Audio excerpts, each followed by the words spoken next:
라오디게아의 교인들의 문제는요, 다 아시겠지만 계시록의 마지막 나오는 라오디게아 교인들의 문제는 본인 스스로가 신앙이 어떤 모습이고 자기 존재가 어떤 모습인지를 발견하지 못한 모습을 주님이 이제 지적하고 계시는데, 그것은 결국 뭐냐면 라오디게아의 성도들은 자신과 비교되거나 자극받을 만한, 영적 자극받을 만한 신앙이 그때 없었다라는 겁니다. 그들의 교만에서도 그렇지만 결국은 본인의 존재나 신앙이 성장할 만한 자극을 받지 못한 것이 그들의 문제였다라는 것입니다. 우리가 오늘 이 살아가면서 이런 사람이 있어요. 신앙보다 자기 삶이 우선이다. 그러면 망합니다. 그런 사람은요. 왜? 우리의 모든 것은 신앙에서 하나님 보시는 그 존재값에서 그 사람의 삶이 결정이 되는 거지, 삶으로 신앙이 결정되는 게 아니거든요. 그래서 오늘날 신앙 수준이 뚝뚝뚝 떨어지니까 이제는 교회는 필요 없다. 그래서 이제 본인의 신앙도 그냥 액세서리처럼 그렇게 하고 있고, 자신의 삶, 자신한테 실제적인 도움을 주는 자신의 삶, 또 자신의 가정이 우선이다라고 이런 개념을 가지고 신앙생활하다 보니까 영적으로 메말라가고, 하나님이 교회와 또 신앙을 중심으로 해서 신앙생활함으로 인해서 삶을 축복하시는 것들은 경험하지 못한다는 것입니다. 그러다 보니까 간증이 없는 거예요. 그런 성도들이 하나님의 흔적을 찾지 못합니다. 종교적인 생활로 그냥 만족하고 그냥 그렇게 가는 것이 신앙인 줄 알고 있는 거죠. 이거는 비극이에요. 오늘 이렇게 살아가는 그리스도인의 비극이 여기 있습니다. 우리는요, 부패한 마음을 가졌기 때문에 우리가 가만 놔두면 우리는 계속 변질되고 타락하고, 그래서 지옥 가는 사랑까지 갈 수도 있다는 걸 알아야 돼요. 그래서 하나님은 우리를 죽는 그 순간까지 우리의 구원을 붙들고 주님이 원하시는 존재값이 될 때까지, 그 신앙을 인정받을 때까지 계속 하나님이 뒤에서 푸시하고 자극 주시고 도전케 하시고, 그리고 고난 또 허락하신 이유도 결국 보면은 그 존재와 신앙을 살려주시기 위해서 하나님이 우리를 그렇게 약간의 우리를 고달프게 또 괴롭게 만드신 이유가 거기 있다는 것입니다. 그래서 신앙을 편안하게 한다? 그 사람은 뭔가 잘못되어 있는 사람입니다. 하나님이 그렇게 우리를 편안하게 신앙생활하도록 놔두시지 않아요. 신앙은 편안한 게 아니에요. 불편한 거예요. 사실은 불편한 신앙이 그게 신앙생활이란 말이에요. 과거에 40년 50년 전에 신앙 그때부터 하신 분들 기억할 거예요. 그때 그분들이 신앙생활을 어떻게 했는지. 지금보다 훨씬 더 힘들게 했어요. 고생스럽게 했어요. 그분들이 그렇게 기도해서 자녀들이 어떻게 됐습니까? 다 잘 됐어요. 그게 신앙생활이에요.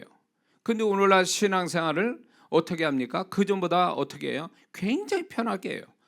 자극도 없어요. 그러다 보니까 신앙의 수준이 점점 떨어져서 구원의 그 구원 이룰 거와 구원의 그 경계선에서 왔다 갔다 하는 사람들이 얼마나 많습니까? 그리고 본인 생각에 나는 천국 갈 수 있다? 그러면 바울이 말한 두렵고 떨림으로 너희 구원을 이루라, 이렇게 말씀하시고, 우리가 구원을 받은 것이 그게 정말로 주님이 엄청난 희생을 통해서 구원 주신 것들을 우리가 지키지 못하면 한순간에도 우리가 구원을 이룰 수 있는 위기의 이런 시대에 살고 있는데, 우리가 그런 걸 깨닫지 못하고 마음 편하게 신앙생활 했다가는 그 사람 안에 성령은 역사하지 않고요, 주님이 이끄심도 모르는 사람이에요. 신앙생활이 어느 정도 되는 사람 같으면 벌써 그 마음의 위기가, 문제의식, 그러면서 그분이 계속 자극하는 것에 대해서 굉장히 아파하면서 그러면서 하나님 앞에 뭔가 긴장감을 가지고 신앙사는 게 이게 정상이에요. 믿습니까? 이게 안 되면 그 사람은 신앙은 죽었다고 봐야 돼요. 그 영은 죽었다고 봐야 돼요. 거반 죽은, 예루살렘에서 여리고로 내려가는 강도 만나 거반 죽은 자가 누군지 아세요? 그런 자예요. 그렇지 않기 위해서 우리가 몸부림치는 거죠. 사실 제 설교는 듣기 편한 설교는 아니에요. 근데 이 편안치 않은 설교를 저한테 주님이 먼저 하셨다는 거 아셔야 돼요. 그러니까 이장원 목사가 신앙이 여기까지 온 거예요. 만약에 제가 목사로서 그냥 편안하게 했으면 아마 설교도 아주 편안한 설교를 했을지 몰라요. 그러나 주님이 저의 신앙을 지키기 위해서 계속 저를 푸시해서 자극 주시고 도전케 하시고 문제의식과 긴장감을 주셨기 때문에 제가 여기까지 왔고, 그것이 설교가 돼서 성도들을 그렇게 설교하게 만드신 거예요. 저는 모든 성도가 제 설교 좋아한다고 저는 생각 안 합니다. 그러나 하나님이 반드시 들을 게 있는 성도를 듣게 하신다고 저는 믿기 때문에 그 성도를 위해서 제가 설교하는 거예요. 뭐 어떤 분이 제 설교가 이해가 안 된대요. 뭐 감을 못 잡는다. 그분은 아직 저에게 오기에는 아직 멀었다고 봅니다. 그런 성도분요. 그러나 뭔가 주님 앞에서 주님의 다루심을 받는 성도라면 하나님이 저를 통해서 다루신 이야기를 할 때 그거를 알아들을 수 있는 성도들은 분명히 있다 보는 겁니다. 나는 그 성도들을 위해서 목회하는 거, 그 성도를 위해서 설교한다고 저는 생각하는 거예요. 그러니까 듣기 좋은 설교로 듣는 거, 그거 위험스럽습니다. 가끔가다 우리가 위로가 필요할 때가 있어요. 그러나 그것이 언제나 그렇게 돌아가면 그 성도 살지 못합니다. 그렇기 때문에 우리가 하나님 앞에서 지금 이 신앙은요, 우리의 목숨과 같은 거예요. 세상에 돈 벌어서 한 달에 월급 받는 거, 그거 못 받아도 살긴 살아요. 그러나 우리가 영원히 정말 하나님의 만지심이 없고 주님과의 교통 없이 정말 지내다 보면 그 영혼 죽습니다. 그렇지 않게 해서 우리가 몸부림치는 거예요. 지금 더군다나 굉장히 어려운 세대에 지금 살고 있지 않습니까? 이럴 때 우리가 주님이 아니면 숨통이 트이지 않고, 이게 주님이 아니면 우리는 정말 여기에 매몰돼서 신앙이고 존재고 다 망하게 돼 있단 말이에요. 지금이. 그래서 어느 때보다 지금은 자극이 필요한 거예요. 영적인 자극. 그래서 하나님 앞에 살아있는 존재가 되는 거예요. 살아있는 영혼, 살아있는 신앙, 하나님이 인정하는 그 신앙 갖기 위해서 몸부림쳐야 될 때가 바로 지금인 줄 믿습니다. 그런 면에서 오늘 본문에서 다윗이 보여준 신앙 세 가지 모습은 오늘날 신앙사라는 우리에게 세 가지가 너무 부족한 걸 지적하는 것이고, 동시에 우리가 오늘날 우리에게 절실한, 또 절실히 필요한 신앙 세 가지를 다윗을 통해서 하나님이 보여주신데, 그것이 무엇일까요? 첫 번째, 다윗은 하나님께 마음을 드리고 마음으로 다하는 신앙이었다라는 것입니다. 다윗은 아론의 쌍난 지팡이와 만나 한 오멜이 담긴 항아리, 십계명이 새겨진 두 돌비가 담겨진 하나님의 궤, 언약궤라고도 말하죠. 언약궤를 바알레 유다 아비나답 집에서 20년 만에 다윗성, 지금의 시온성 예루살렘이라고 얘기하죠. 그 다윗성으로 가져오기를 마음먹고 그 거룩한 일을 시작합니다. 다윗은 하나님의 궤를 다윗성으로 가져오는 것은 결코 그가 의무감이나 어쩔 수 없어서 누가 시켜서 한 일이 절대 아니라는 것입니다. 다윗은 하나님의 궤가 다윗성에 오기를 너무나 간절히 원했고, 또 그 간절한 마음이 하나님의 궤를 가져오게 했다라는 것입니다. 다윗은 하나님의 궤가 다윗성으로 들어올 때에 근 12절에 다윗이 가서 하나님의 궤를 기쁨으로 메었다. 그 하나님의 궤를 메었다라고 분명히 얘기하고 있습니다. 그것도 기쁨으로. 그것으로 봐 그는 이제 다윗은 무덤덤한 마음이나 어떠한 마음 없이 이 하나님의 궤를 가져온 것이 아니라 간절한 마음으로, 또 하나님을 사랑하는 마음으로 그것을 또 가져오고, 가져올 때 그는 기쁨이 충만했다라는 것입니다. 이거를 기록하신 이유는 하나님께서 다윗이 어떤 하나님의 궤를 가져오는 행위보다 다윗이 얼마나 하나님을 향한 어떤 마음을 가졌는가를 하나님은 이렇게 우리에게 기록하여 우리에게 들려주시는 거예요. 그는 행위보다도 하나님을 향한 마음이 더 컸던 사람입니다. 다윗은 하나님을 향한 어떤 행위보다 마음이 우선이었고 먼저였다라는 것을 하나님이 인정하시고 그걸 기록해 놓으신 거예요. 그것이 하나님을 기쁘시게 해 드린 것이고, 또 이 다윗은 또 시편에서 하나님을 향한 마음이 늘 하나님을 향한 마음이 어떤 마음인지를 시편에서 계속 얘기하고 있습니다. 하나님이 그거를 다윗의 시편을 성경으로 기록하신 이유는 그런 마음을 가진 것이 내게 합당하고 그것이 내 뜻이었고 그게 내가 바랬던 것이다라는 의미에서 다윗의 시편을 하나님이 성경을 기록하신 거예요. 우리가 다 아는 말씀처럼 시편 18편 1절에 나의 힘이 되신 여호와여 내가 주를 사랑하나이다. 시편 42편 1절에 하나님이여 사슴이 시온을 찾기에 갈급한 같이 내 영혼이 주를 찾기에 갈급하나이다. 시편 9편의 1절에도 내가 전심으로 여호와께 감사하며 주의 모든 기사를 전하리이다. 시편 86편 12절에 보면 주 나의 하나님이여 내가 전심으로 주를 찬송하고 영영토로 주의 이름에 영화를 돌려오리니. 그러면 다윗은 그가 행한 하나님께 행한 것보다 그의 마음이 훨씬 수배, 수십 배, 수백 배의 마음이 더 컸던 사람이었다는 것입니다. 그래서 하나님이 그는 내 마음에 합한 자라고 얘기하신 이 말씀에 그렇게 다윗을 인정할 수 있었던 것은 결국 다윗이 어떤 행위를 통해서 하나님을 기쁘게 한 것보다는 그의 마음이 행위보다 훨씬 컸고 그 마음이 하나님을 감동시키고 하나님을 기쁘게 하고 그 마음으로 하나님께 인정받았기 때문에 하나님이 그를 그렇게 말씀하고 있다는 걸 우리는 잊지 말아야 될 줄 믿습니다. 왜 구약의 다윗을 그렇게 강조하실까요? 다윗은요 율법을 주시는 하나님의 목적을 알고 있었던 거예요. 율법은 결국 하나님을 사랑하게 만들기 위해서 율법을 주셨는데 이 바울은 그 하나님이 율법을 주신 목적을 알고 있었던 사람이에요.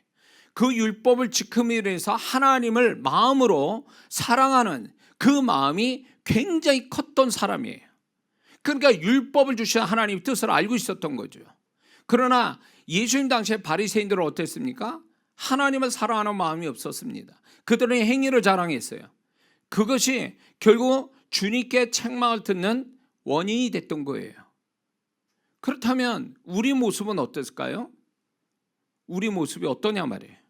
하나님을 향한 신앙생활을 마음을 담아 하는지 아니면 마음이 빠진 무덤덤하고 마음에 어떤 느낌도 없이 습관적으로 기계적인 신앙생활을 하는 건 아닌지, 하나님을 향한 어떤 행위보다도 마음이 먼저 드려지는지 우리는 이거를 좀 생각해 볼 필요가 있습니다. 마태복음 15장 8절에 주님이 이렇게 말씀해요. 구약을 빌어서 얘기하시기를 이 백성이 입술로는 나를 존경하되 마음으로는 내게서 멀도다. 요한복음 5장 42절에 바리새인들을 향하여 다만 하나님을 사랑하는 것이 너희 속에 없음을 알았노라. 율법을 잘 지켜도 그 안에는 하나님 사랑이 없다는 얘기예요. 주님이 오심으로 인해서 새로운 신앙을 이제 선포를 하는 게 뭐였냐면 야 구약의 행위 가지고 니들이 자랑하는데 하나님은 구약의 행위로서 하나님께 인정받는 건 제한적이고 그거는 일시적인 거고 과정이 지나지 않다. 이제부터 하나님을 정말로 마음으로 사랑하고 그 하나님과 소통되지 않으면 그건 다 그 신앙은 인정 못 받는다는 걸 마태복음 23장에서 주님이 그들을 책망하시면서 말씀한 게 바로 이거예요. 응? 주님이 오심으로 인해서 너희들이 마음이 빠진 신앙은 결코 인정 못 받는다. 너희들의 행위가 아무리 완벽해도 그 마음에서 하나님이 원하는 찾고자 하는 마음이 없다면 그건 신앙이 아니다라고 지적하고 있는 거예요. 그런데 오늘날 성도들이 어떻게 합니까? 구약의 성도처럼 하고 있어요. 오늘날 그렇게 주님이 책망한 바리새인 같은 신앙생활을 한단 말이에요. 행위로서 다 했다고 생각하는 거예요. 그 마음이 빠져 있다는 거예요. 마음이. 여러분들이 어떤 마음으로 주일을 지금 지키는지 모르겠지만 주일 지키는 거, 헌금하는 거, 봉사하는 거 이런 모든 것들이 과연 마음이 싫어서 하는 거냐, 마음이 먼저 하나님께 들여놓고 행위가 뒤따라가는 거냐, 아니면 마음도 없고 그냥 몸만 오고 그냥 행위만 있는 거냐라는 것에 대해서 생각해 볼 필요가 있습니다.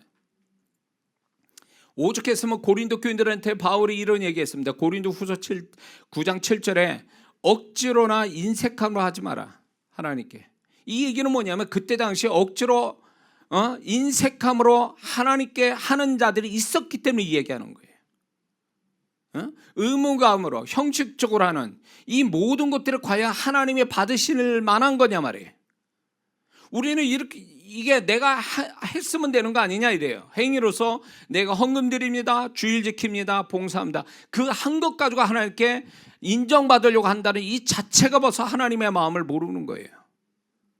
다윗을 왜 하나님이 사랑했는데, 왜 다윗을 그 하는 것들이 다 하나님께 보증받아서 그 일개 양치기에 목동이 지나지 않던 그 사람이 이스라엘 왕까지 되는데 그게 하나님의 손길로 되어졌는데 그게 저절로 된 거냐 말이에요.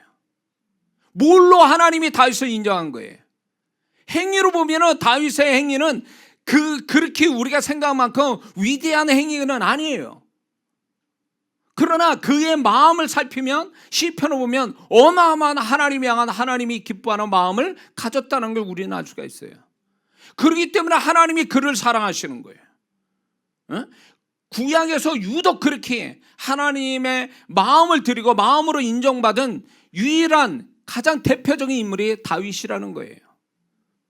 오늘날 우리에게 그런 신앙을 요구하는데 오늘 신앙이 초점이 잘못돼가지고 행위로 그렇게 하면은 그냥 모든 게 다 하나님이 인정하는 걸로 착각하고 있어요. 아니요, 절대 그렇지 않아요. 제가 주님의 마음을 가지고 사역을 할 때 보면 벌써 주님께서 이 한 사람 한 사람마다 주님의 마음이 다 달라요. 그런데 이미 주님께서 인정하지도 않고 스스로 착각에 빠져가지고 자기가 행위를 가지고 하나님께 나서는 그 사람들이요, 주님의 마음을 모르니까 그게 당당하게 행위를 가지고 하나님께 명함 내밀려고 하는 사람들 위험스럽습니다. 마음이 빠진, 마음이 없는 그런 신앙은 이미 구약의 신앙이고 인정받지 못한 신앙이에요. 그래서 이걸 아셔야 돼요. 왜 신앙생활 행위로선 그렇게 나름대로 했는데 왜 축복이 없을까? 축복이 없는 이유가 뭘까요? 그렇게 행위를 가졌는데 주일도 지키고 헌금도 하고 다 했는데 왜 주님의 축복이 안 나타날까요? 그거는요, 마음이 빠져서 그런 거예요. 마음을 먼저 드리고 하는 신앙생활이 아니고 몸만 와서 행위만 가졌으니까 하나님이 인정 못하는 거예요. 자, 어떤 사람이 나한테 선물을 줬어요. 근데 그분이 선물을 줄 때 무덤덤하고 아주 무표정한 표정으로 나한테 선물을 툭 터줘요. 주고 간단 말이에요. 그러면 그거 기분 좋아할 사람이 있을 것 같아요? 네? 그 사람 마음도 읽혀지지도 않고 그 사람이 나한테 기쁜 마음으로 주는 것도 아니고 감정이 없이 그냥 물건만 툭 던져주고 가는 그것이 과연 받는 사람이 기분 좋겠냐 말이죠. 그건 아니잖아요. 그렇다면 하나님, 그 섬세하신 하나님이 과연 그냥 행위로만 마음 없이 한 자를 기쁘게 받으겠냐? 본인 자신이 마음이 없는데 하나님을 기쁘게 받으신다? 그런 게 어디 있어요? 이신점신이지. 내가 기쁘게 하나님도 기쁘게 받으시는 거지. 나는 마음 없는데 그분은 좋아라고 그런다? 그분은 하나님을 만난 적이 없는 거예요. 주님을 경험 안 해본 사람이 그런 얘기하는 거예요. 주님의 마음을 안다면 그렇게 할 수가 없어요. 행위 가지고 그냥 그럴싸하게 하나님께 다 했다라고 하는 이 자세 자체가 얼마나 위험한 신앙인 줄 아세요? 그러면 왜 성도들이 왜 마음 없이 신앙생활 할까요? 몸과 이렇게 몸으로는 하고 있는데 왜 마음이 왜 없을까요? 몇 가지 이유가 있어요. 첫 번째는 마음 없이 하는 신앙생활이 습관이 돼서 그래요. 습관이 됐다, 마음 없이 하는 거.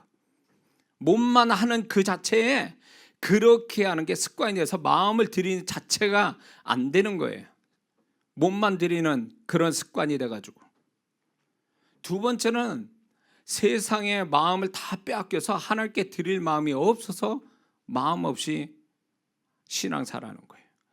세상에 6일 동안 세상에다 마음을 다 쏟고 살아가지고 정작 하나님께 드릴 마음은 1%도 없는 거죠.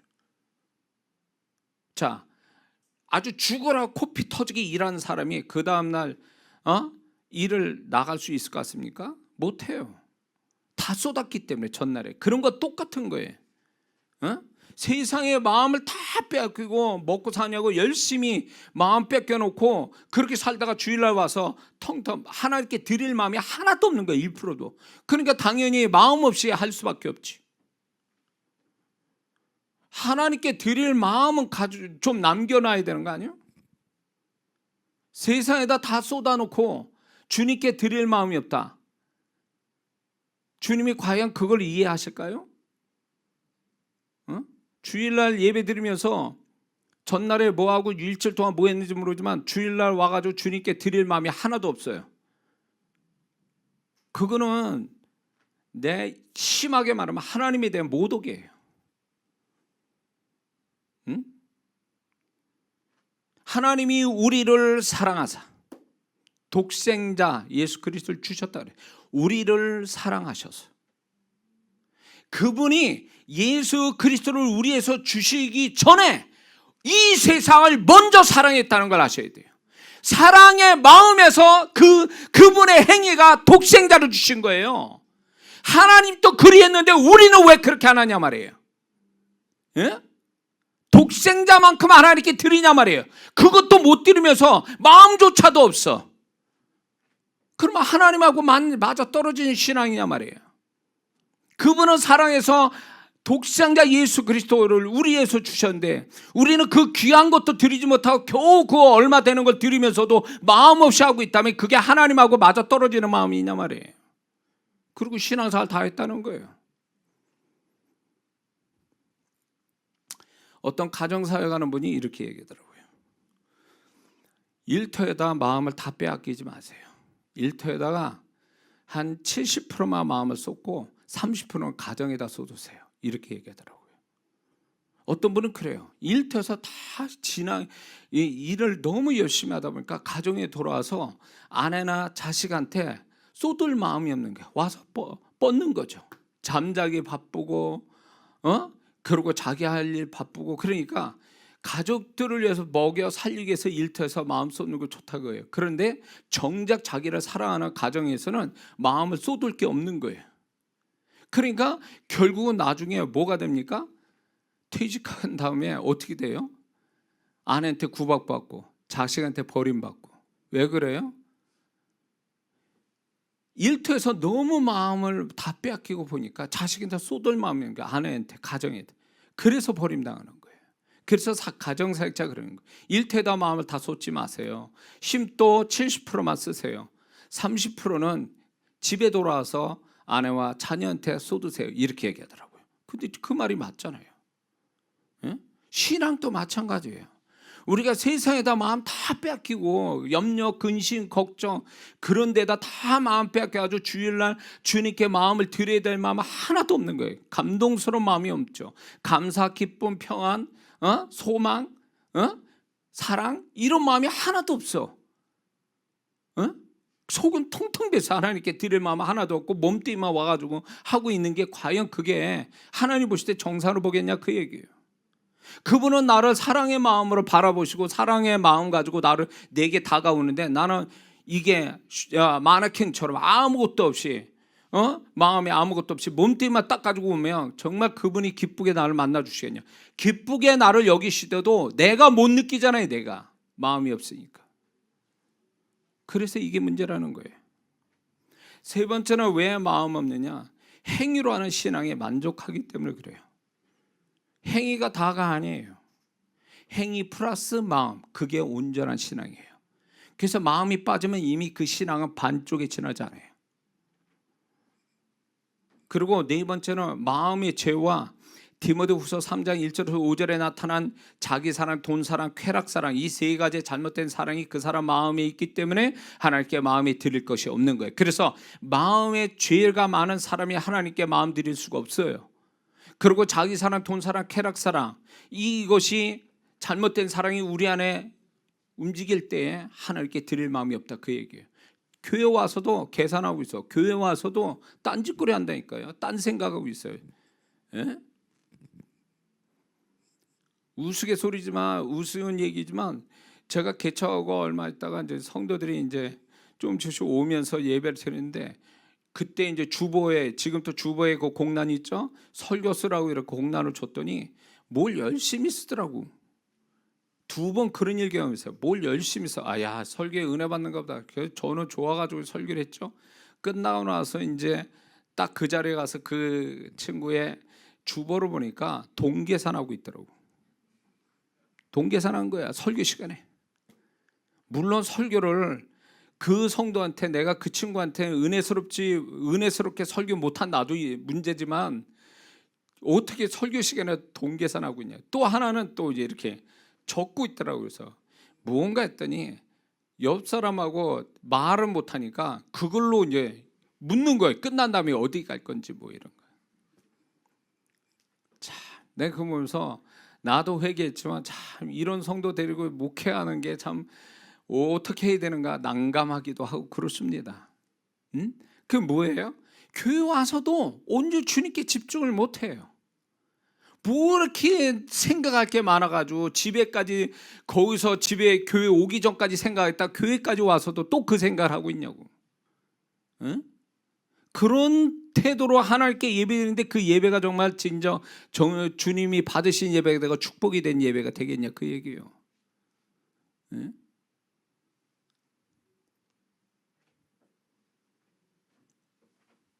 큰 교회 다니면요, 요거 지금 우리 이거는 앞자리밖에 안 돼요. 그렇죠? 저 먼저 뒤에 앉아 있으면 누가 나를 뚫어지게 보겠어요. 그러니까 그게 편한 거예요. 이렇게 남한테 관심 안 갖고 목사님이 자기를 집중적으로 보지 않고 숨어서 이렇게 신앙생활을 굉장히 익숙한 성도들 많아요. 그래서 큰 교회 다니신지도 모르겠지만 그렇지 않는 성도도 많을 거예요. 근데 우리 교회 뭐 부담스러워. 다 앞자리 같은 게 다 뭐 제 눈에 다 보이니까. 응? 근데 신앙은요, 적어도 목사가 왜 있냐면 성도들의 신앙을 좀 더 세세히 좀 보면서 지적하기도 하고 권면하기도 하고 책망도 하고, 그래서 그 본인의 신앙이 문제가 뭔지를 알고 고치고 이래야 신앙이 되는 거지. 아무도 자기 신앙과 존재에 건드는 사람 없어. 그러면 과연 그 신앙이 성장을 제대로 할까요? 자기 식대로 멋대로 신앙생활 한단 말이에요. 그런 성도들 한둘 본 게 아니에요. 신앙사 오래 했는데 누가 간섭을 안 해. 목사님이 간섭도 안 하고 은혜스러운 성도 멘토 같은 사람이 간섭해서 뭔가 좀 신앙이 균형 잡혀서 잘하는 게 아니라 자기 혼자 신앙생활하는 거예요. 그러다 보니까 불균형적이고 뭔가 잘못 생각하고 있고 신앙사 오래 했는데 하나님의 축복은 없고, 그러면 누가 손해냐고. 누가 손해나는 거예요 도대체. 예? 자, 그래서 우리가 마음 없이 신앙생활하는 이것이 굉장히 하나님 앞에 잘못된 거다. 그래서 하나님은 어떤 행위보다도 우리 마음을 먼저 받기를 굉장히 원하십니다. 그리고 그것을 어떤 것보다 더 크게 여기신다는 걸 알아야 됩니다. 제가 전도 한참 미쳐가지고 전도 다닐 때 전도 집회가 있어서 그걸 참석했는데 그 찬양이 그게 있어요. 486장. 내 너를 위해서 몸버려 피 흘려줬구만 너는 나에게 뭘 주느냐. 이런 찬송 부르다 갑자기 제가 주님께 물었어요. 주님, 무엇을 주님께 드려야 주님이 크게 받으셨다라고 말씀하시겠습니까? 찬송 부르면서 주님께 물었어요. 그러니까 주님이 명확하게 저한테 얘기했어요. 네 마음. 이거 지금도 잊지 못해요. 네 마음을 나한테 주면 내가 가장 크게 받았다고 말할 것이다. 그때 제가 주님으로부터 배운 거예요. 크게. 아, 그렇구나. 내가 미친 듯이 아침부터 해가지고 밤늦게까지 전도를 매일 그렇게 해도 그게 주님을 기쁘시게 하는 거지만 더 기쁘게 하는 것은 내가 주를 향한 그 마음 드리는 거. 그걸 주님이 가장 기뻐하시구나. 그래서 그때로부터 제가 뭘 하나 해도 내 마음부터 점검해서 그분이 받으실 만한 마음을 딱 보여드린 다음에 그 다음에 하는 거예요. 그거 없이 하는 것은 그분을 무시하는 거고 내가 마음 없이 한다는 그 자체가 주님 앞에 불선한 거다. 응? 잘못된 신앙이다. 이렇게 생각하는 거예요.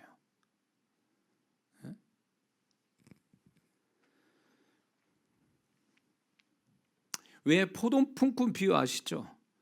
포도 품꾼의 마지막 1시간 일한 그 품꾼부터 이렇게 한 데나리온 하루치 품삯을 주잖아요, 주인이.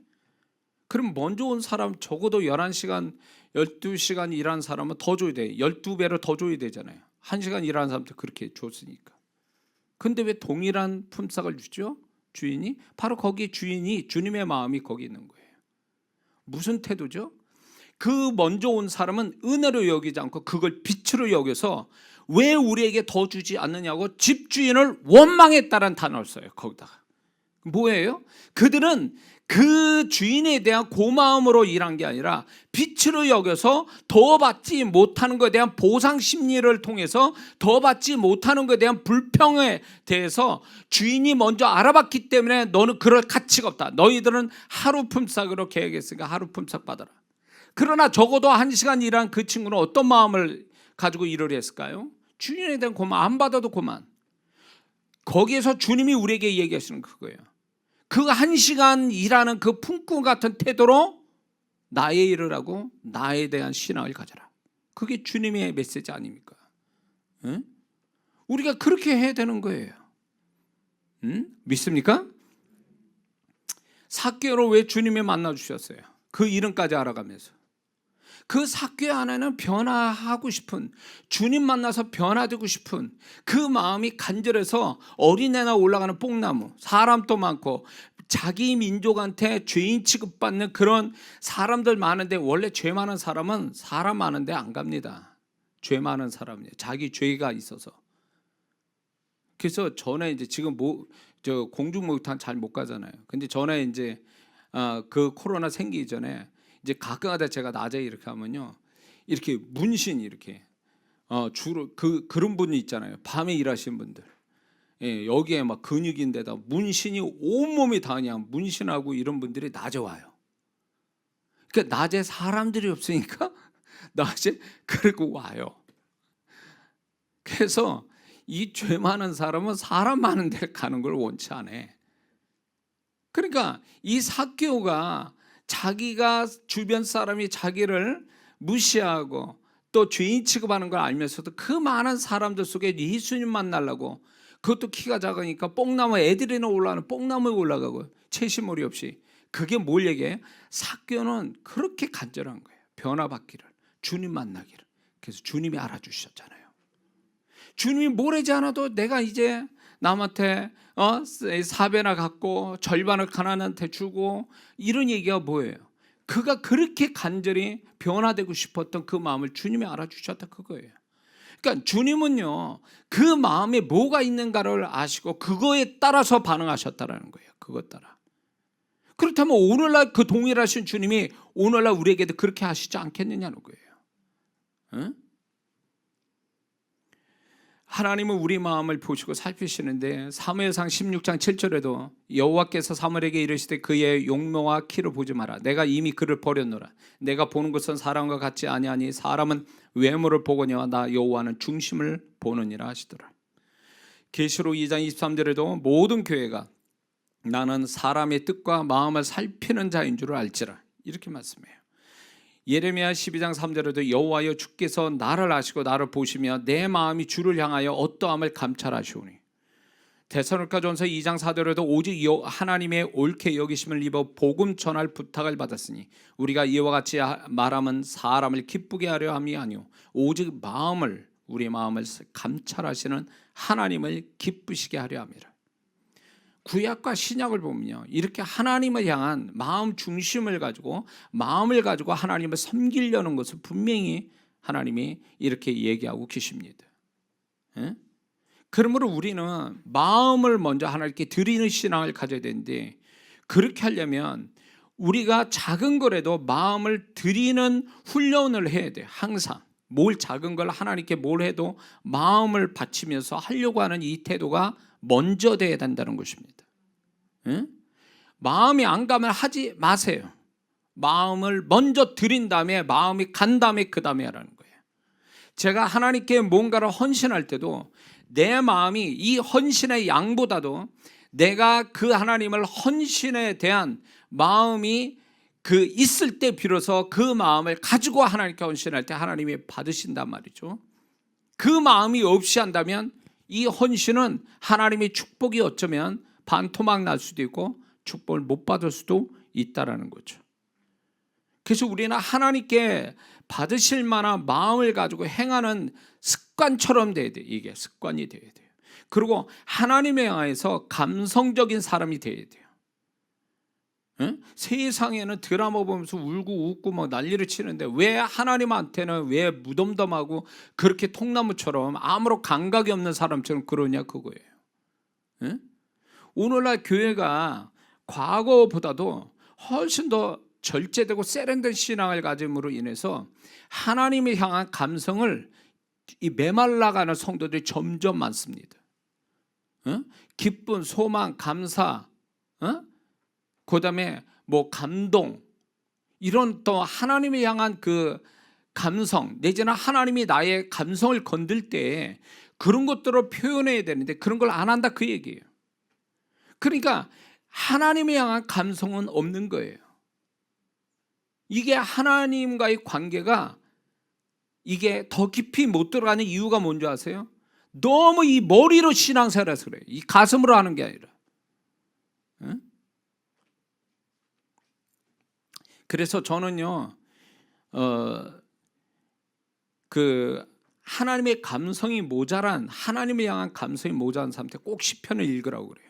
왜냐하면 저도 시편을 읽어서 이 하나님을 향한 감성이 터진 사람이니까 시편을 읽다 보면 거기에 두 가지 감성이 나타나요.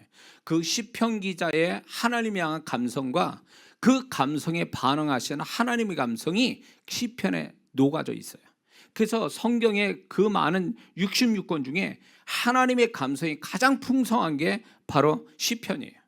그래서 시편을 많이 소리내서 읽다 보면 이 두 가지 감성이 내 안에서 폭발한단 말이에요. 그러므로 인해서 그걸 가지고 하나님의 감성 가지고 신앙생활하기에 좋다. 전 그렇게 여러분에게 권면합니다. 할렐루야. 두 번째는 다윗은 하나님을 향한 마음만 가지고 있는 것이 아니라 그 마음을 하나님께 드러내고 표현됐다는 것입니다. 14절을 보면 다윗은 배 에봇을 입고 백성들 앞에서 춤을 췄다고 그랬습니다. 자, 배 에봇은요 제사장들이 입는데 그 에봇은 소매가 없고 옆구리가 터진, 밑에 터진 엉덩이까지 내려오는 옷입니다. 만약에 다윗이 이렇게 입었다면 반나체로 지금 춤을 추는다고 봐야 돼요. 그러나 이 에봇에다가 속옷을 또 입기 때문에 그렇지는 않았을 거라 봐요.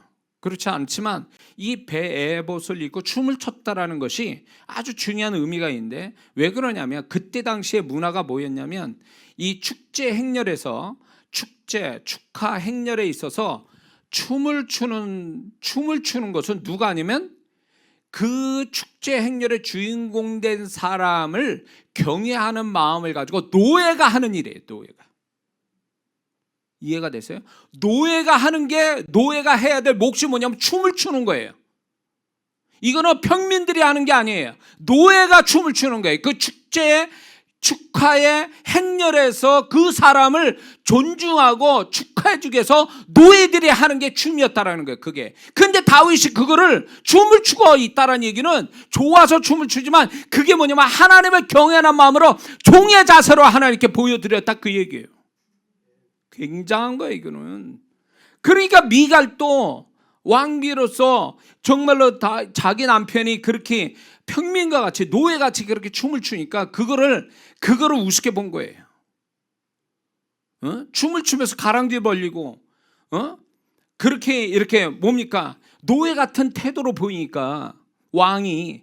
그런데 다윗은 그렇게 얘기하잖아요. 그거 상관없다고 얘기하잖아요. 내가 하나님 앞에서 한다고 얘기하는 거잖아요. 그러니까 이것은 다윗이 하나님 앞에 나는 하나님의 종이다라는 종의 표현으로서 춤을 춘 거예요. 누가 뭐래도 상관없이. 굉장히 감동적인 거예요, 이게. 이 다윗이 이렇게 하나님 앞에 시편을 통해서 신앙 고백을 표현할 뿐만 아니라 몸으로도 이렇게 표현했다는 거예요.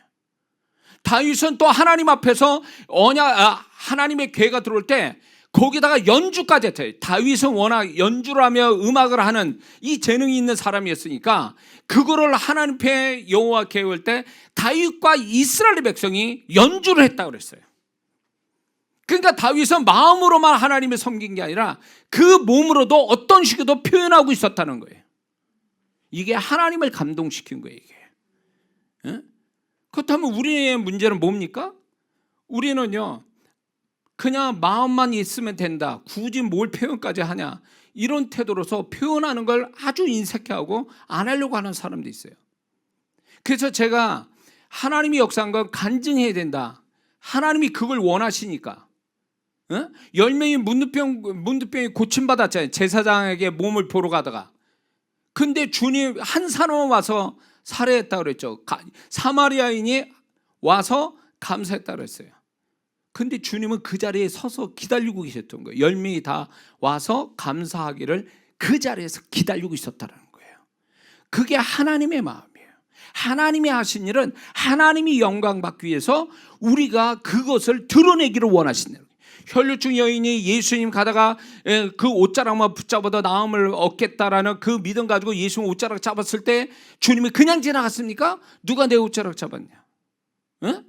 그분의 능력이 흘러나간 걸 아시고 혈류증 여인이 그 고백을 하기를 기다리고 있었잖아요. 많은 사람들 앞에서 혈류증에 결국 고백을 하잖아요. 주님, 믿음으로 주님의 옷자락을 나서 혈류증이 나왔다고 고백을 하게 만드시잖아요. 이게 하나님의 뜻이란 말이에요. 그래서 간증을 해야 되는 거예요. 근데 어떤 분은 간증하면 제 자랑이 될 것 같아서 그거는 인간적인 자기 마음이고 정말 자랑하고 싶어서 얘기하는 마음이 있었으니까 그럴 수도 있겠지. 그러나 하나님은 내가 한 일은 너는 드러내야 된다. 이게 하나님 뜻이에요. 아무리 작은 거라도. 그래서 저희 여기에서 제가 예배나 기도에서 역사가 일어난 걸 제 홈페이지나 저한테 얘기 안 해도 상관없어요. 누구든 얘기해야 돼요. 누구한테도 하나님이 영광 받으시게 고백을 해야 된다. 드러내야 된다. 표현해야 된다는 겁니다. 할렐루야. 왜 하나님 앞에서 표현을 안 하는가? 그거는 이런 태도가 있어요. 주님 내 마음 아시죠? 이렇게. 그러니까 내 마음 아시니까 저는 이걸로 됐습니다. 이런 거예요. 이게 태도가 얼마나 불량한 태도인 줄 아십니까? 자, 주님은 아시죠?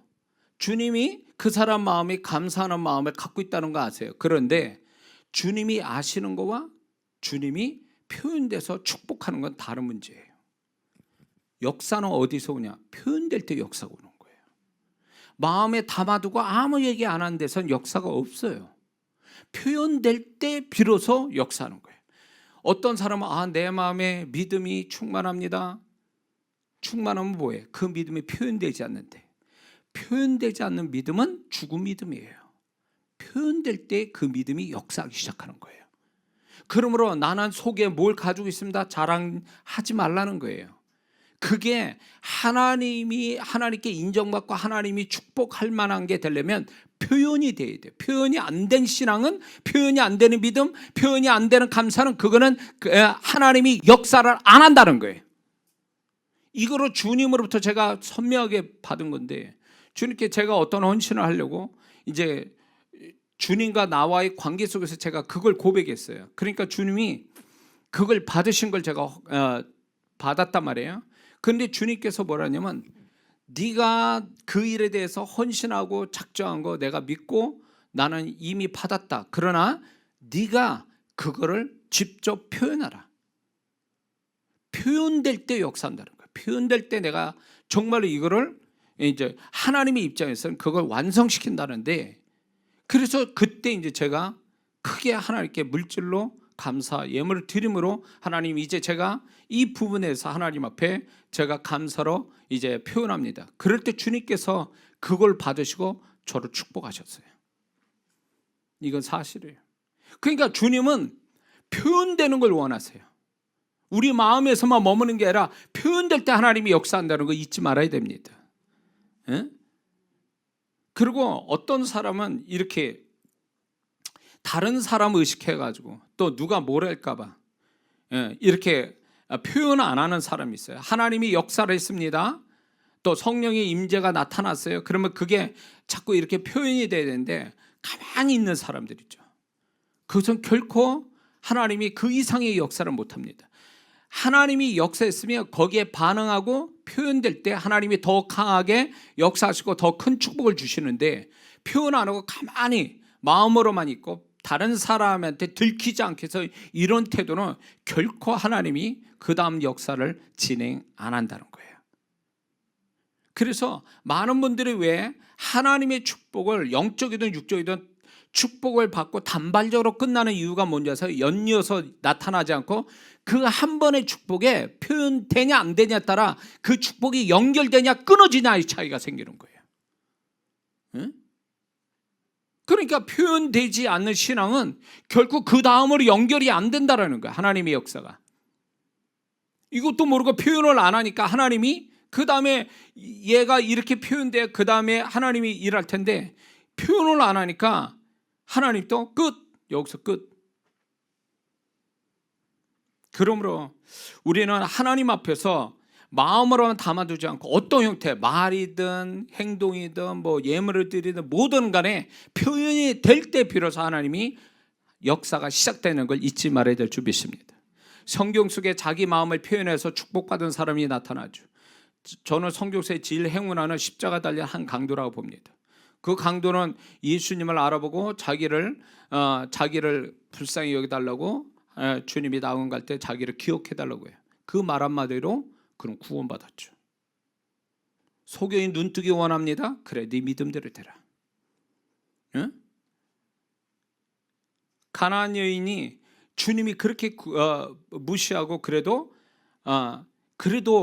우리 딸을 자기가 개 취급당해도 주님을 끝까지 의지했을 때 주님이 이런 얘기예요. 그 가나안 여인한테 그가 그 말을 하였으므로, 그러니까 그의 믿음이 주님을 향한 긍정적 믿음을 끝까지 포기하지 않고 말했으므로 너는 구원을 받았다, 이렇게. 그 딸이 구원받았다, 이렇게 얘기하잖아요. 응? 그래서 주님께 표현된 자는 반드시 주님의 일하심이 뒤따라오는데 이 말로 표현된 자는 결국 구원받잖아요. 다 구원의 역사가 왔잖아요. 뿐만 아니라 이 바울과 실라가 정말로 생각지 않게 매 맞고 빌립보 감옥에 갇혔을 때 그들이 뭐 했습니까? 기도와 찬양을 했을 때 옥문이 열리고 거기서 빌립보 간수의 가족이 구원받죠. 뭐예요? 바울이 만약에 바울과 실라가 기도와 찬양을 안 했으면 어땠을까? 그러면 역사는 안 왔다고 봐요. 기도와 찬미를 찬송으로 했기 때문에 역사가 온 거예요. 다시 말해서 바울과 실라가 하나님을 신뢰하는 데서 자기들의 신앙을 그렇게 표현되니까 하나님의 역사가 시작된 거예요. 막달라 마리아, 그 마리아가 주님이 죽으셨는데도 불구하고 부활을 믿지 않았죠. 주님이 죽으심에 대해서도 그 시신에 자기가 마지막 헌신, 그 시신에 향유를 붓기 위해서 그 무덤가에 갔지 않았습니까? 그 예수님이 죽으신데도 불구하고 자기 신앙을, 자기의 헌신을 마지막까지 하고 있을 때 부활하신 주님이 최초로, 제자들이 아니라 이 막달라 마리아에게 최초로 나타나시잖아요. 뭐예요? 모든 게 주님은 아시는 거예요. 그 주님이 주님을 향한 어떠한 신앙을 표현될 때 그 표현된 자에게 하나님이 가까이 하시고 표현된 자한테 축복하신다는 걸 나타내 주고 있는 줄 믿습니다. 그러므로 이걸 알아야 돼요. 주님 아시죠? 안 돼요. 그것 가지고는 안 된다, 그 얘기예요. 그런 신앙 가지고는 안 돼요. 주님이 우리를 사랑하시는데, 하나님이 이 세상을 사랑하셨는데 마음으로만 사랑하고 그분의 마음으로만 끝났냐 말이에요. 그 마음이 결국 표현됐잖아요. 예수 그리스도로 말미암아. 우리 예수님 또 우리를 사랑하실 때 그 사랑이 마음에 있는 게 아니라 십자가의 생명을 던져 표현하셨잖아요. 그렇다면 하나님 또 우리를 표현하는데 왜 우리는 표현 안 하냐 말이에요. 하나님 앞에. 그거는 일종의 내 마음 아시죠? 이거는요 불신앙이에요. 그거는 하나님께 하기 싫어서 뭔가 하나님께 표현될 만한 믿음이 안 되니까 그렇게 말하는 거예요. 하나님은 얼마나 우리를 표현하는 걸 기뻐하시는지 몰라요. 그래서 우리는 하나님께 표현되기를 다윗같이 표현을 해야 돼요. 때에 맞춰서 해야 돼요. 그리고 하나님께 표현할 때도 때가 있어요. 그 때를 놓치면 하나님이 그 표현에도 안 받으시는 데가 있어요. 응?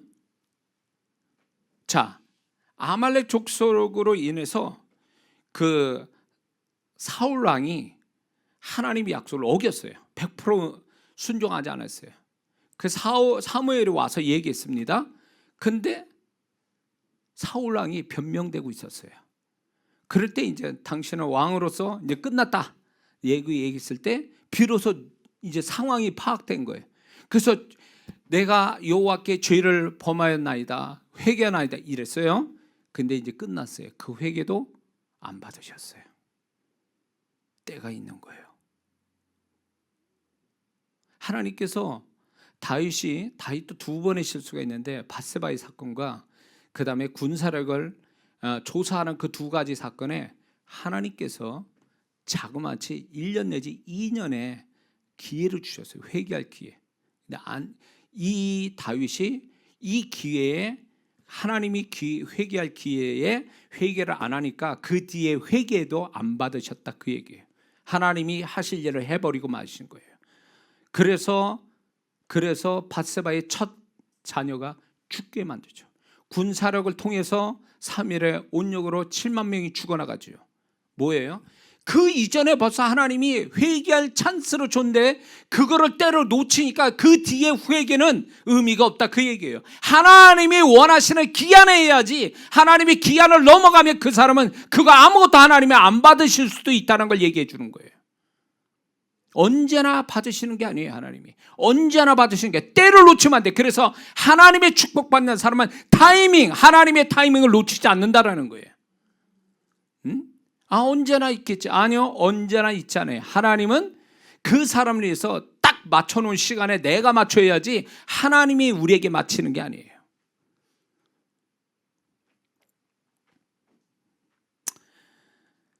그리고 우리가 표현할 때에 표현하는 자를 우습게 여기면 안 됩니다. 미갈이 어떻게 됐습니까? 다윗이 하나님께 표현되는 걸 어떻게 했어요? 우습게 여기다가 자녀가 평생 동안 없게 됐죠. 징계받았죠. 징계. 미갈이. 그렇죠? 오늘날 우리 한국교회에 이런 사람 많아요. 하나님이 내게 은혜를 주시고 나를 축복하시고 영육으로 축복하는 걸 표현하는 걸 우습게 여기는 사람이 있어요. 그걸 무시하고 비난하는 사람이 있어요. 그 사람 대가 치릅니다. 하나님이 내게 하신 일을 가지고 내가 마음을 다해서 하나님께 표현했는데 다윗처럼 그걸 보고 야 뭐 졌다 있냐 뭐 있냐 이러냐 저러냐 이렇게 했다가는 미갈장 나는 거예요. 이게 귀신의 역사로 인한 게 아니고 하나님으로부터 저 사람이 역사하고 있다면요, 어떤 형태로 오든 간에 그걸 존중해 줘야 돼요. 응? 존중해 줘야 돼요. 근데 이게 존중하는 게 아니라 나하고 틀리네?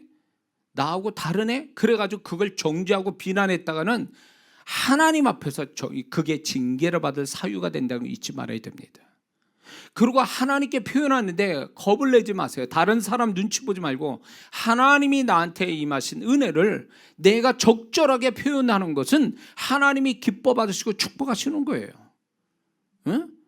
그거를 절제하고 사람 눈치 보면서 이거를 할 말도 안 하고 해야 될 태도도 안 보이고 이러면 그 사람만 손해나는 거예요. 다윗은 과감하게 종들이 하는 태도를 보여줬다는 거예요. 종들이 하는 태도를. 세 번째 우리에게 필요하고 절실한 신앙, 그게 뭐냐면 다윗에게서 나타나는데, 다윗은 하나님 앞에서, 라틴어로 코람데오 이런 말하죠. 하나님 앞에서라는 의식을 가지고 신앙생활을 했다는 것입니다. 6장 5절을 보면 여호와의 개가 아비나답 집에서 나올 때 여호와 앞에서 다윗이 악기를 연주했다. 여호와 앞에서. 그 기록이 나옵니다. 14절에 다윗이 여호와 앞에서 힘을 다해 춤을 추었다. 16절을 보니까 미갈이 다윗이 여호와 앞에서 춤을 추는 걸 보았다. 여호와 앞에서. 그다음에 17절을 보면 다윗이 번제와 화목제를 여호와 앞에서 드린지라 이렇게 얘기해요. 여호와 앞에서. 그러고서 이제 드디어 이제 21절에 다윗의 고백이 나옵니다. 스스로 고백을 이렇게 합니다.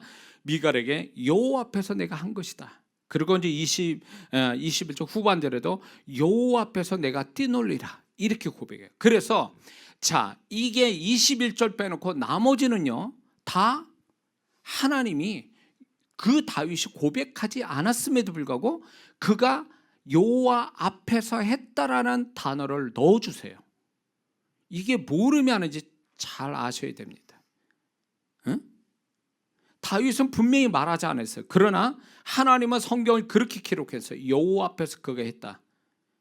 그것은요 하나님께서 그가 어떤 마음으로 어떤 행동을 했는지를 하나님이 알아주셨다는 걸 의미하는 거예요. 다윗이 그가 말하지 않아도 그가 한 모든 행위가 하나님 앞에서 했다는 걸, 그 심정을, 그 마음의 중심을 보셨기 때문에 하나님이 그걸 인정하시고 이렇게 기록하신 거예요. 사람이 보든 안 보든 인정하든 안 하든 상관없어. 하나님만 아시면 된다는 그 요 앞에서 자기가 하고 있다는 걸 하나님이 알아주시는 응답으로서 그거를 기록해 놓으신 거예요. 기가 막힌 거죠. 하나님만 아신다. 그래서 다윗은 그렇게 행동했는데 하나님 또 알아주시는 의미에서 성경을 그렇게 기록해 놓으신 거예요. 하나님하고 딱 맞아떨어지는 거죠. 응? 오늘날 우리가 이런 마음으로 하나님 앞에 행하면요, 하나님이 그 사람 그냥 지나치지 않아요. 사람은 몰라줘도 하나님은 그걸 알아주시거든요. 다윗에게 요 앞에서 그가 했다라는 것으로 저가 내 앞에서 저걸 했다라고 그렇게 인정해 주신다, 그 얘기예요. 이게 하나님이 나를 인정했다, 마음을 보시고 나를 인정해 줬다는 것은 굉장한 신앙입니다, 이게. 응?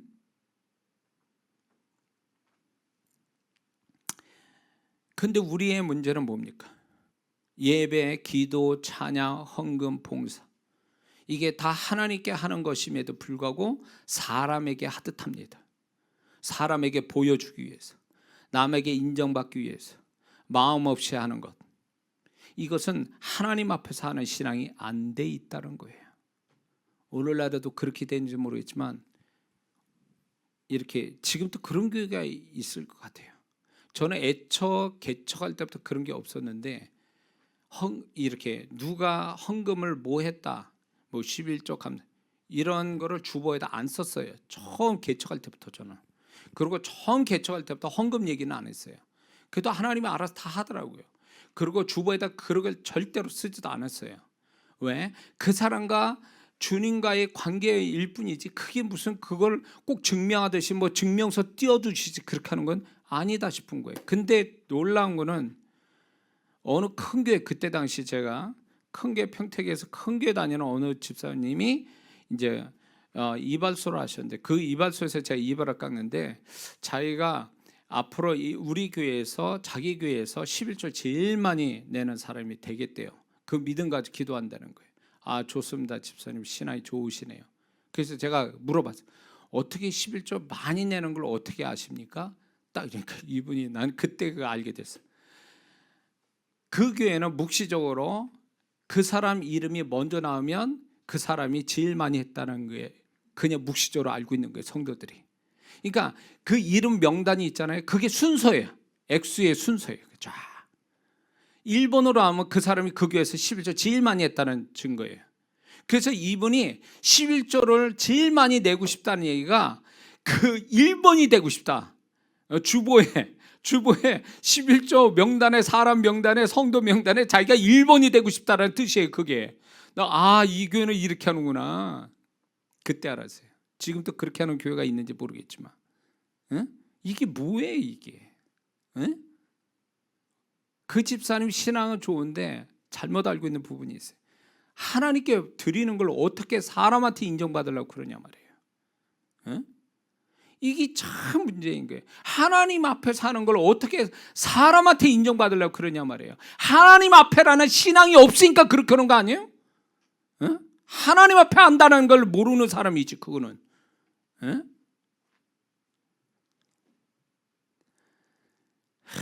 그래서 이런 분들이 이런 식으로 신앙생활 하니까 하나님께서 축복을 못 받아요. 자, 마태복음에 구제하고 금식하고 기도하는 사람에 대해서 주님이 책망하시죠. 왜? 사람들에게 보이기 위해서, 마을 어귀에서 두 손 들고 기도하고 머리에 엉클인 채 나 금식한다 뭐 이런 표시 내기 위해서 엉클어지고 얼굴 또 깨재재 해가지고 이렇게 금식도 하고, 또 구제할 때 어떻게 하냐, 이 바리새인들 서기관한테 구제할 때는요 이렇게 가다가 돈을 그냥 일부러 떨어뜨려요. 그리고 지나갑니다. 그러면 뒤에 있는 사람이 그 돈을 주서 여기 당신 거 여기 있으니 받으세요, 이렇게. 난 내게 떨어졌으니까 내 돈이 아니 당신 가지세요. 그것도 사람 많은 데서 그렇게 하는 거예요. 그러면서 그러면 주변의 사람들이 뭐라고 그럴 것 같아요? 그 사람은 칭찬하죠. 너희 상을 이미 받았느니라. 사람이 칭찬을 받는다면 너희 상은 이미 받았냐. 이 원어 뜻이 뭔지 아세요? 하나님이 해줄 게 없다, 그런 얘기예요. 오늘날 이렇게 신앙사람 많습니다. 이렇게 하는 사람들. 예? 하나님이 상 주실 게 없어요. 왜? 사람한테 이미 다 받았는데 뭘. 사람한테 받으려고 다 얘기하고 다녀. 떠돌아다니고 다 말을 해. 자기가 뭐 했다고. 뭐예요? 그리고 남이 이렇게 주변이 안 알아주면 섭섭해하고, 그러면 안 알아주면 아예 안 해요. 또 뭐예요? 그게 사람 의식이에요. 하나님 의식이 아니라. 하나님 앞에 사는 게 아니라 사람 앞에 사는 거예요. 그러니까 하나님이 그 사람을 축복 안 하시는 거예요. 너는 사람한테 칭찬받으면 그걸로 끝이다. 내가 줄 건 없다. 그 얘기예요. 그렇게 하면 위험스럽습니다. 신앙생활을. 에? 아나니아 삽비라가 왜 죽임을 당했어요? 사람에게 하듯 했잖아요. 사도에게. 그 당시에 헌신하는 게 유행처럼 돼가지고 그걸로, 그 초대교회 때 그걸로 해서 사람들이 유명해지고 칭찬받고 그랬어요. 그러니까 이 아나니아 삽비라도 그런 식으로 한 거예요. 사실은 그런 마음의 동기가 잘못된 데다가 거기에다가 거짓말까지 했잖아요. 그러니까 사람에게 하니까 하나님이 징계를 내려버린 거예요. 너는 내게 한 게 아니라 사람에게 했다. 조심하셔야 돼요. 헌신을 할 때도 조심하셔야 돼요. 왜 헌신해놓고 그 징계를 받아야 되냐 말이에요. 사사기에 보면 이스라엘 백성이 7번 거쳐서 우상 숭배에 빠져서 계속 그들이 이방 족속의 징계를 받습니다. 하나님께서. 근데 무슨 단어가 나온댔어요? 저들이 여호와 앞에서 악을 행하니, 이런 말이 나와요. 그게 반복돼서 나와요. 그러니까 이 사사기의 그때 당시 이스라엘 백성은 그게 자기가 우상 숭배하는 게 다 하나님 앞에서 하고 있다는 걸 몰랐던 사람들이에요. 다 하나님 앞에서 했다는 그 생각을 가졌다면 그렇게 할 수 있겠습니까? 여호와 목전에서, 여호와의 눈앞에서 그들이 악을 행하니, 이랬단 말이에요. 하나님 앞에서라는 의식이 없으니까 7번씩이나 우상 숭배해서 긴 세월 동안 고난을 받은 거죠. 350년 동안. 여기에 비슷한 사람 또 있어요. 광야 이스라엘 백성들은요, 자신도 모르게 치명적인 죄를 범했는데, 그게 뭐냐면 그들이 문제 있을 때마다 자신을 돕고 인도한 모세와 아론에게 원망하고 또 환경을 원망했어요. 분명히 하나님께 원망 안 했습니다. 그들은 모세와 아론에게 또 환경에 대한 원망이에요. 근데요, 잘 들어보세요. 출애굽기 16장 2절, 7절, 8절에 이렇게 말합니다. 이스라엘 온 회중이 그 광야에서 모세와 아론을 원망하여 이렇게 말해요. 아침에는 너희가 여호와의 영광을 보리니 이는 여호와께서 너희가 자기를 향하여 원망함을 들으셨습니다. 우리가 누구간데 너희가 우리를 대하여 원망하느냐? 모세가 또 가로되 여호와께서는 저녁에는 너희에게 고기를 주어 먹이시고 아침에는 떡으로 배불리시니 이는 여호와께서 자기를 향하여 너희의 원망하는 그 말을 들으셨습니다. 자기를 향하여. 우리가 누구냐? 너희의 원망은 우리를 향하여 함이 아니요 여호와를 향하여 함이로다. 민수기 17장 10절에 보니까 여호와께서 또 모세에게 이르시되 아론의 지팡이를 정겹게 앞으로 도로 가져와서 거기에 간직하여 패역한 자에게 대한 표징이 되게 하여 그들로 내게 대한 원망을 끝이고 죽지 않게 할지니라. 하나님이 직접 말씀하는 거예요. 그들이 나한테 원망했다, 이렇게. 언제 그들이 하나님을 향하여 원망했습니까? 모세와 아론에게 하고 환경에 그렇게 했는데, 근데 하나님은 너희들이 나한테 원망했다. 왜? 거기까지 하나님이 세우신 종과 하나님이 인도하심에 대한 불평과 원망은 그렇게 한 나에 대한 원망이라는 거예요. 광야 1세대가 그걸 모르니까 결국 그들은 가나안 땅 못 들어간 거예요. 네? 하나님의 향해서 했다라는 걸 모르는 거예요. 그들이 한 것이 다 하나님 앞에서 했다라는 걸 모르고 있었던 거예요. 사람과 환경에 대해서 했다라고 그러지 하나님 앞에 한 거라고 생각했다면 이렇게 나오진 않죠. 우리가 그럴 수 있는 거예요.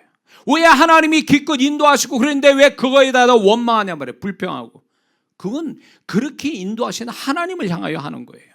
그게 무서운 죄라는 걸 알아야 돼요. 응? 우리도 그럴 수 있습니다. 그렇기 때문에 우리가 사사기에 나타난 이스라엘 백성이 하나님 앞에서 산다는 의식이 없이 막 그렇게 악을 우상숭배에 빠져서 그들이 결국 7번씩이나 이방 족속에게 어려움을 당하듯이 우리도 분명히 당하지 않아야 될 고난 또 괜히 당하고 징계받지 않을 것도 징계당하는 이유가 한 가지가 뭐가 있냐면 여호와 앞에서 내가 하고 있다는 걸 모르기 때문에 그런 거예요. 여호와 앞에서. 그게 사람 앞이 아니라 여호와 앞에서 그렇게 하고 있다는 걸 몰랐기 때문에 그런 거예요. 그러므로 우리는 항상 하나님 앞에 산다는 신앙으로 살아간다는 것이 가장 중요한, 무엇보다도 우선되는 신앙 태도라는 걸 우리는 잊지 말아야 될 줄 믿습니다. 하나님 앞에서라는 신앙은 하나님이 다 아시고 보고 계시고 알아주신다라는 확고한 신앙을 갖는 것이 바로 여호와 앞에서, 하나님 앞에서 사는 신앙이라는 걸 잊지 말아야 됩니다. 이 신앙으로 살아갈 때 그는 억울함을 가질 수 없고 정직할 수밖에 없고 진실할 수밖에 없고 거룩하게 살 수밖에 없음을 우리는 알아야 될 줄 믿습니다. 구약의 두 인물을 잠깐 얘기하고 마치겠습니다. 요셉은 창세기 39장 9절에 보면 보디발 아내에게 내가 어찌 이 큰 악을 행하여 하나님께 죄를 지으리까, 이렇게 얘기해요. 보디발 아내가 유혹했잖아요. 근데 요셉이 이런 얘기하죠. 근데 여기서 하나님께라는 이 단어가 원어상으로 보면 하나님께 대적하여라는 말이 원어가 그거예요. 내가 어떻게 하나님께 대적하여 이 죄를 범할 수 있습니까? 내가 죄 짓는 건 하나님께 대적하는 것이다. 그래서 하나님께 대적한다는 말은 이거예요. 하나님과 정면으로 맞대고라는 뜻이에요. 그러니까 결국 요셉은 뭐냐면 하나님의 눈앞에서 내가 이 죄를 어떻게 범하냐, 이런 뜻과 같은 거예요. 다윗이 10편 16편 8절에 이렇게 고백하죠. 내가 여호와를 항상 내 앞에 모시며. 이 다윗과 요셉은 시대가 달라도 같은 신앙이었는데 그게 뭐냐면 하나님 앞에서 사는 신앙이라는 거예요. 그래서 어떻게 됐어요? 요셉은 바로 총리가 되고 다윗은요 이스라엘 왕이 됐어요. 여호와 앞에서 사는 이 신앙이 얼마나 하나님이 존귀 여기시고 여호와 앞에서 사는 이 신앙을 얼마나 하나님이 축복하신지를 요셉과 다윗을 통하여 얘기하시는 거예요. 그러면 오늘날에도 동일하신 하나님이 우리한테 그렇게 하시지 않겠습니까? 여호와 앞에서 사는 신앙, 그 사람은 누가 건들 수 없어요. 하나님이 그를 지키시고 보호하시고 존귀 여기시기 때문에 그가 가는 길에는 하나님이 보증하시고 역사하신다는 거죠. 그리고 그 사람은 밑으로 내려갈 수가 없어요. 그는 위로만 올라가는 신앙이, 위로만 올라가는 삶이 된다는 걸 이미 하나님이 인물을 통해서, 성경의 인물을 통해 얘기하시잖아요. 그러므로 우리가 세 가지 살아가는데 정말 필요한 신앙은 마음으로 하는 신앙, 그 다음에 표현하는 신앙, 하나님 앞에서의 신앙, 이 세 가지를 가지고 우리가 또 살아가야 될 줄 믿습니다. 기도합니다.